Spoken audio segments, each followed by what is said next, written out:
So this is an electrolysis of a fused salt demonstration.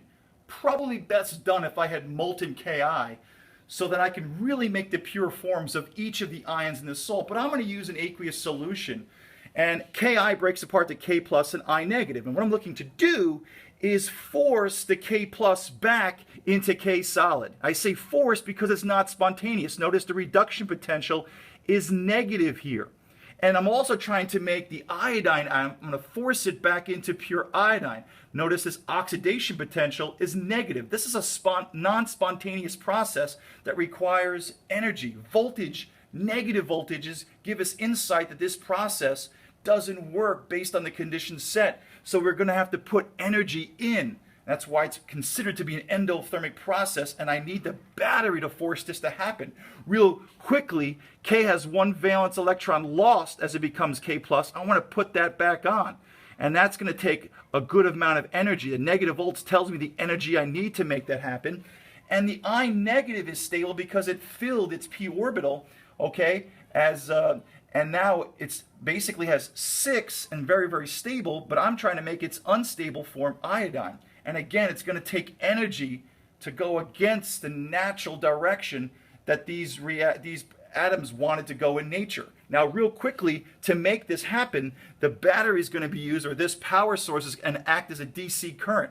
And what we have here is we have the black lead represents the anode, the negative part of the battery, is going to make this part of the electrolytic cell negative. The negative part of the battery makes this side negative.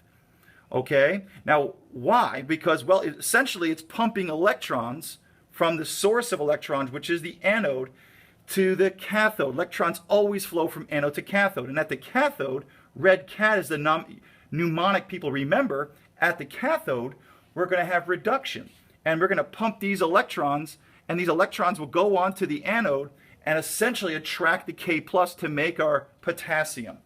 All right, now, to close the circuit, electrons have to be essentially pulled away back to the battery. And what we have is we have the anode here of the electrolytic cell. This is the cathode. This must be the anode. And notice it's connected to the red lead. This is the cathode of the battery connected to the anode of the electrolytic cell. And what we're going to do here is the cathode is going to pull electrons along this wire, pull it back, so to speak.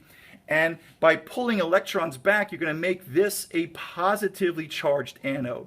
And the K negative, the I negative part of the K plus and the I negative ions that are in solution are going to come rushing to the anode, and the electrons are going to be pulled from it by the battery. So the battery really pulls electrons away from the anode of the electrolytic cell, and it pushes electrons onto the cathode.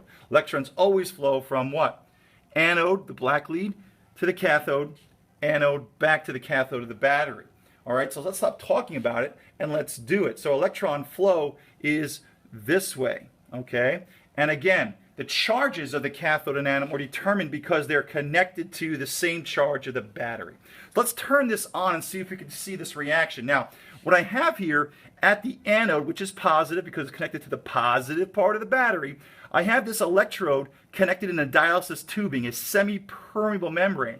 So when I make the pure iodine, we're going to see that reaction occur inside the bag and stay in the bag for the most part, because iodine's a pretty big molecule.